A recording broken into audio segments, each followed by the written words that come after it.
Welcome back to New Age Parenting in Soul Searching. Today we are talking about substance abuse in schools, and we have Christopher Hanway from Genesis Global School, and we have Seema, who is a parent. Christopher, we were talking about that, is it really that we've not been able to empower our children? We've not been able to give them the directions. That is why they are getting, really attracted or harassed by peer pressure?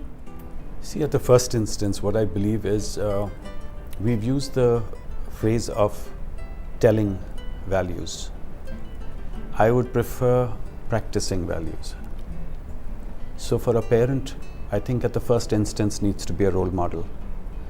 How you behave with your maid, how you behave with the newspaper man, how you behave with your driver, how do you behave with your neighbors, how do you conduct yourself is extremely important. In my last school, I was working for a residential school.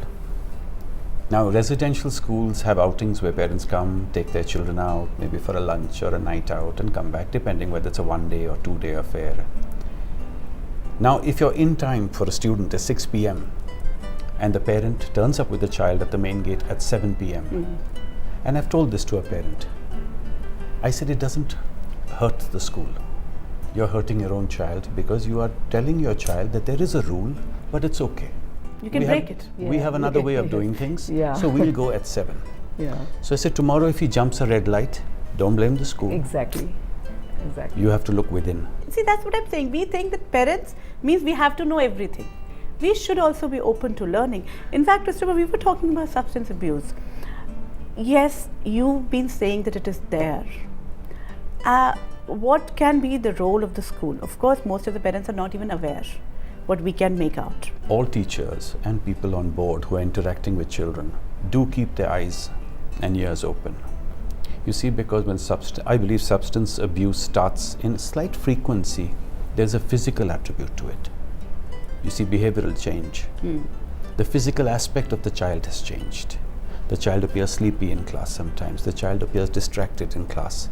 That's your first, I think, telltale signs, where even a teacher, you don't have to be a professional counselor. Even a teacher can notice these little telltale signs. This could be noticed by parents at home as well. And therefore, I believe that if the parent met with the school to discuss the situation prior to trying to put the child through any counseling, it would be a far more comprehensive approach than just the school trying to do something or the parent trying to do something on their own. And once the teacher has observed, keep an eye out for it, and that's when they need to get back to the parents that there's something not right. Maybe even we don't know what it is, but it's time you and I, talk about it. And that's the time you can bring in a counselor, and they will guide you as to what are the next few steps you should take. You need a professional counselor. Sometimes just homemade moms and dads can't handle the situation all the time. Yeah, that's what I can make out, that once you get those indications. But suppose you actually get to know that it has happened, they've been using it, then what are the steps? Parent and counselor together need to discuss a plan. Because there's no point if the school counselor has a plan which the parent has a different point of view on. So you have to make a plan and then approach, which means you will need, this child needs help obviously. If this child thought it was good enough to go and talk to somebody about it, the child would have already done so. Let us assume that that has already not happened. So which means you're the first mover. You will need to go and take this child into confidence and say, this is what we feel, and maybe we can help you. Last question, Seema. Do you think as a parent we have enough trust in schools and counselors that they will be able to help me sort out my child's this kind of problem, or you're afraid that the child will be labeled? I'm never afraid. I'm very much, I can trust to school. But usually the parents? I don't know about the other, but maybe lots of parents, they don't trust to the school. But I believe Mr. Christopher is right. Teacher and parents, when they are counseling together, when they talk together, whoever see first the child is going on wrong way or something, so they can talk to each other and then they can find the right solution afterwards. So I believe it's together, home and school together, then they can. That's actually combined responsibility. Yes. Seema and Christopher, thank you so much for being on the show. Thanks a lot. Thank you so much. This is something which we really need to understand, that yes, substance abuse today is the reality. A lot of youngsters are moving towards it, getting attracted, and maybe we are not the reasons, rather than getting into the reasons which comes little later. First is to actually come acceptance and move towards a solution, and for that we'll have to have complete faith in parents and also in schools, because combined we will be able to take the child towards a better world, better life. And maybe sometimes there are answers in spirituality. So time to move over to spiritual significance. Originally, we all are complete in ourselves. As a soul, we are still and powerful. But when we come in the body and get moving, we move from potential to kinetic energy and lose our perfection, and so start seeking that perfection from outside.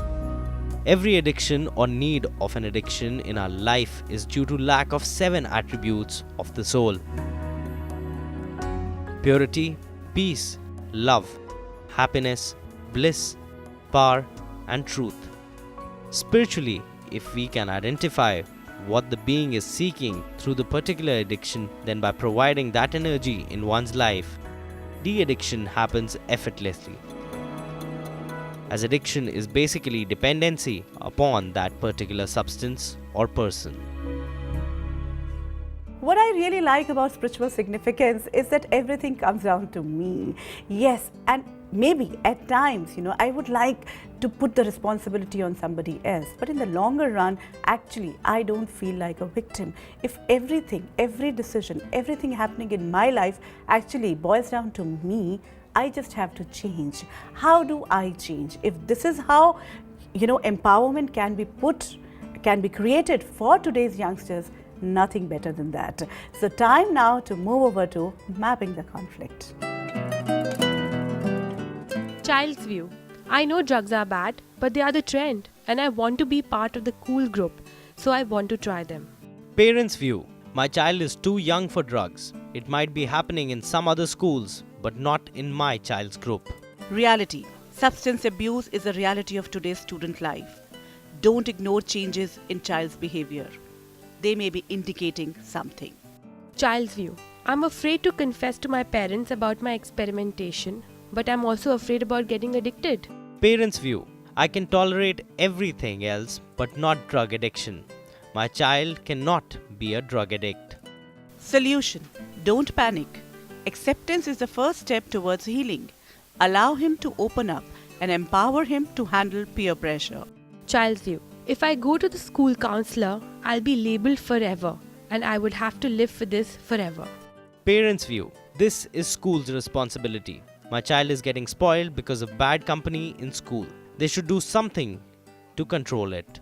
Solution. Rave parties are happening everywhere. Blame game will not solve the problem. Rather, trust and cooperation will help the child. Remember, child should be the priority for both parents and school. Child's view. I don't think experimentation with substance is an addiction. Instead, it gives me thrill and ecstasy.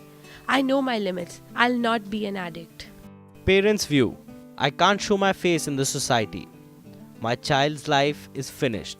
I feel helpless. Solution. Every addiction can be removed from one's life. Right knowledge, faith, cooperation, and consistency is must during therapy.